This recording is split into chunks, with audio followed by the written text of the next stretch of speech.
Pasamos ahora a los inhibidores de la síntesis de proteínas. Adentro de los inhibidores de la síntesis de proteínas vamos a tener distintos grupitos. Los aminoglucósidos, clorofenicol, las tetraciclinas, los macrólidos.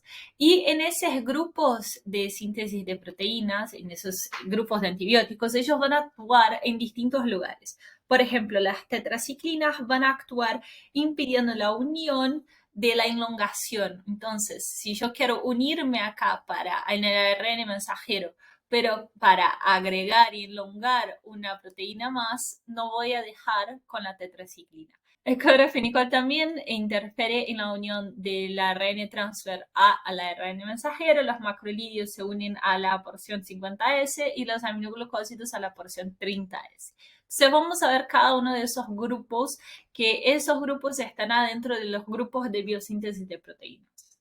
Es como un grupo dentro de otro grupo, es como una mamusca, un grupo dentro de otro, dentro de otro.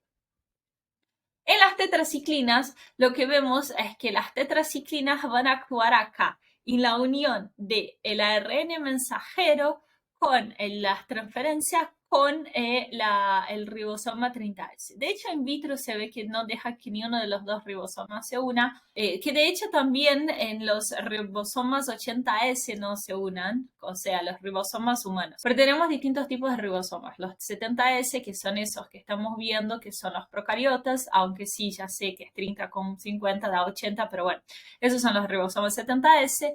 Y los ribosomas 80S, que son los de humanos, tampoco deja que se unan. Todo eso in vitro, ¿no? En vivo, lo que realmente pasa es que no deja que se unan solamente cuando entra adentro de las membranas, porque pasa por las membranas nuestras también, actúa de forma haciendo que la ARN transferasa S sea muy inestable. Entonces termina actuando solamente en las bacterias, porque las bacterias forman unos complejos con las tetraciclinas y esos complejos no son formados adentro de las células humanas. Lo que nos sirve para utilizar en bacterias que están afuera y adentro de nuestras membranas. Entonces, las tetraciclinas son muy utilizadas en bacterias intracelulares como las Rickettsia, los micoplasmas, pueden ser usadas para las gram positivas y las gram negativas también. Pero son bacteriostáticos, lo que significa que no matan per se la bacteria, sino que ellas debilitan la bacteria para que el sistema inmune las termine de matar. Entonces ahí tenemos un pequeño problema, que si la persona no tiene un buen sistema inmune, no va a terminar de matar a esas bacterias. Dos generaciones, primera y segunda generación. La primera generación vamos a dividirla en acción corta y acción intermedia. Y la segunda generación son todas de acción larga. Adentro de ese grupo está la tetraciclina, está la doxiciclina y creo que esas son las que más utilizamos en la vida médica. Después están otras que son más utilizadas cuando son muy específicas, como la oxitriptaciclina o la aminociclina, también son como súper específicas. ¿Por qué? Porque, por ejemplo, la aminociclina se concentra en pulmón, entonces vamos a utilizar en algunos tipos de neumonías, pero neumonías de algunas bacterias atípicas. Entonces, hacemos ese juego utilizando las tetraciclinas y todos los antibióticos en realidad para lo que son mejores. Ciclinas tenemos que evitar la consumición de la leche, de los antiácidos, porque necesitan un medio ácido y no pueden tener otros cationes que están con ellas para ser absorbidos, como por ejemplo calcio, magnesio, hierro, porque de esa forma no son absorbidas las tetraciclinas. Lo que también es un impedimento para poder darlas a los pacientes, porque es mucho más fácil decirle, no sé, vamos a compararla con la amoxicilina. Si damos una amoxicladulánico a cada 12 horas por 7 días, es mucho más fácil de tomar y sin otra indicación, ¿no? Es mucho más fácil de dárselas do que decir, no, mira, la tetraciclina la vas a tomar y la podés tomar con leche, con antiácidos, no podés tomarlo con la comida, tenés que tomarla a las 2 horas de haber desayunado, pero antes de 2 horas de comer, entonces es más compleja de dar y su absorción va a ser mucho más disminuida si el paciente no cumple los requisitos que nosotros estamos dando.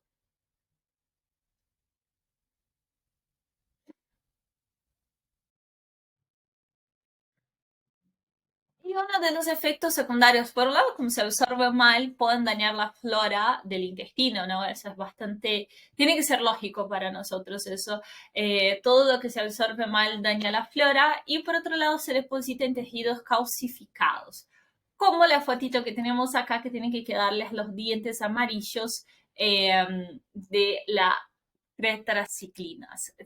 Principalmente en los nenes que están pasando de dientes de leche a dientes permanentes, tenemos que evitar dar las tetraciclinas porque se deposita en todo lo que tiene calcio porque compite con el calcio con el más 2 más 3 de todos, ¿no? De hierro, de calcio, de todo, compite con ellos, entonces se va acumulando en distintos lugares por esa competencia. Pasamos a los aminoglucósidos. Los aminoglucósidos son inductores de errores de la lectura del ARN mensajero. Entonces, cuando yo estoy leyendo el ARN mensajero, estoy diciendo para acá, no, sí, estoy diciendo para acá, estoy leyendo el ARN mensajero, lo que van a hacer los aminoglucósidos es decir, oh, no, ese no es el polipéptido, es otro, taca, ese no es el aminoácido que tenés que poner, es otro. Entonces, vaya errando cuando voy leyendo, hace que el ribosoma R, hace que R, entonces en esa elongación de la proteína hay aminoácidos que están equivocados. Y cuando esos aminoácidos están equivocados, la proteína no queda bien, queda mal pegada, mal doblada y no funciona. Entonces eso es lo que hacen los aminoácidos.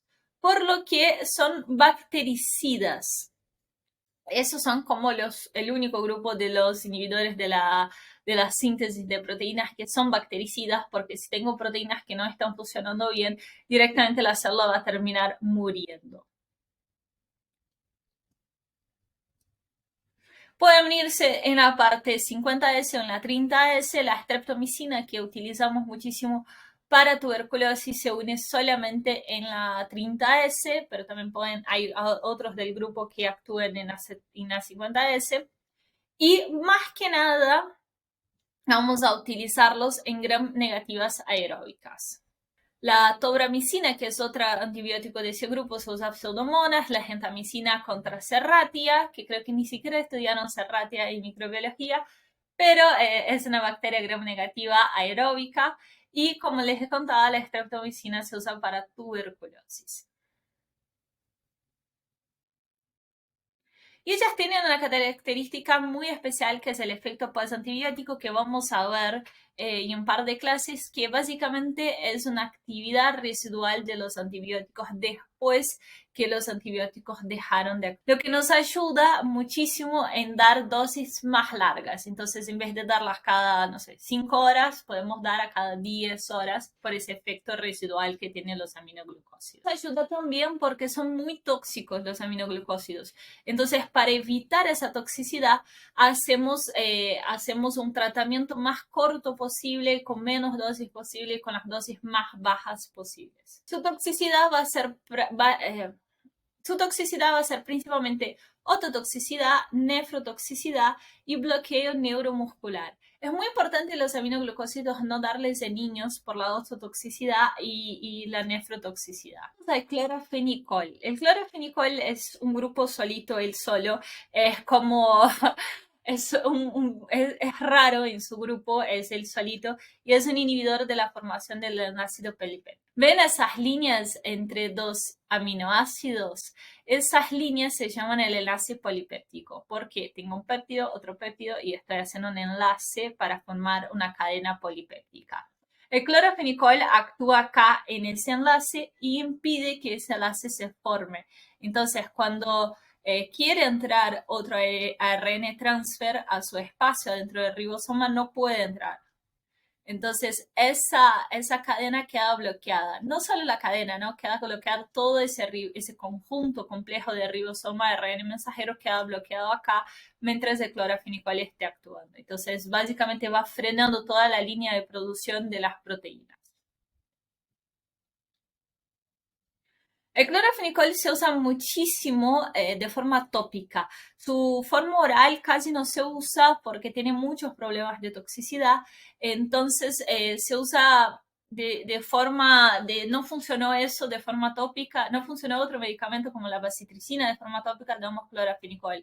O, por ejemplo, ungüentos para el ojo, lo que es medio raro, pero bueno, existen. Si vamos a usar el clorafenicol, sea porque la persona es resistente a absolutamente todo, o tenemos que realmente usarlo por alguna razón de forma oral, lo que tenemos que hacer es periódicamente ver si está siendo tóxico. Entonces vamos a hacer exámenes de sangre hematológicos para poder ver si la toxicidad está bien o si estamos siendo tóxicos, porque puede causar a diversos muy graves, como por ejemplo el síndrome del niño gris, que es embarazadas del último trimestre y recién nacidos. Pasamos a la clindamicina. La clindamicina es un macrólido que hace parte de los lincosamidas.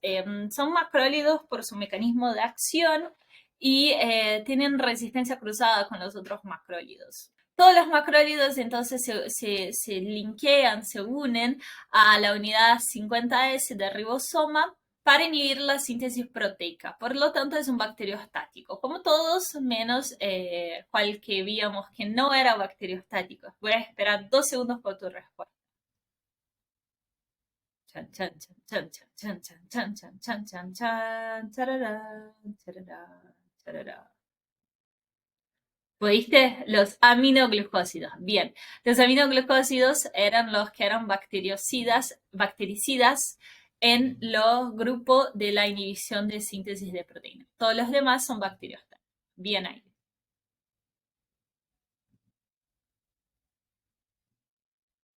La clinda casi no se utiliza en realidad porque hay una alta incidencia de diarrea, porque básicamente barre toda la flora y cuando barremos toda la flora, que era lo que causábamos, colitis pseudomembranosa. Entonces evitamos muchísimo dar clindamicina por eso. Pero ella tiene un espectro ULTI muy grande.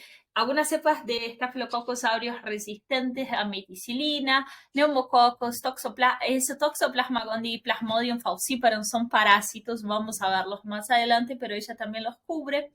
Hay esa interacción cruzada de algunos antibióticos que terminamos usando para antiparasitarios también. Realmente no se utiliza mucho clindamicina, se evita utilizar porque tener una colitis pseudomembranosa va a ser peor de que tratarlo con otro medicamento, entonces se restringe mucho su uso a personas que realmente no tenemos con qué otra cosa medicarlos.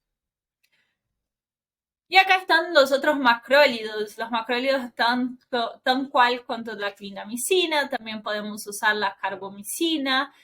Todos son macrólidos y van a actuar en la unidad 50S, impidiendo que se siga pasando los polipéptidos, que se siga aumentando la cadena de polipéptidos. Acá lo que vamos a ver son los inhibidores de la translocación. Es muy parecido a la clindamicina que estábamos viendo antes, o de los macrólidos. En realidad es el mismo grupo del anterior, pero los macrólidos hay que mencionarlos también. La eritromicina, que también es una inhibidora de la translocación, que se puede usar para distintas bacterias, las gram positivas, gram negativas, y también algunas no gram o intracelulares como clamidia, Mycobacterium avium, y por eso la claritromicina y la azitromicina son bastante más usados que la clindamicina que vimos antes. La clarito y la azitromicina sí se utilizan bastante y es importante conocerlas cómo actúan, porque las vamos a usar básicamente para neumonías atípicas. Y de esa forma vamos a guardarlas para algunas bacterias que son bastante difíciles de encontrar en la clínica, pero alguna que otra vez vamos a terminar recetándolas. Después pasamos a los inhibidores de los factores de elongación. Perdón, ni siquiera encontré una imagen de eso. Hay 3 grupitos, hay 3 antibióticos que se encontraron que yo la verdad nunca los receté a nadie, que es el tiostreptón, el ácido fusídico y la pufomicina. Ninguno de esos tres siquiera sé si están acá en Argentina para poder recetarlos, pero son tres antibióticos que inhiben los factores de elongación. Es medio raro, la verdad que no se usan mucho, pero está bueno mencionarlos, sabes que por lo menos existen. Y con ese estrés que ni siquiera se usan en la clínica, terminamos la parte de síntesis de proteínas. Aquí es como la segunda parte, que es una de las más grandes de antimicrobianos, de antibióticos. Y ahora seguimos con las otras partes, los otros antibióticos que nos faltan.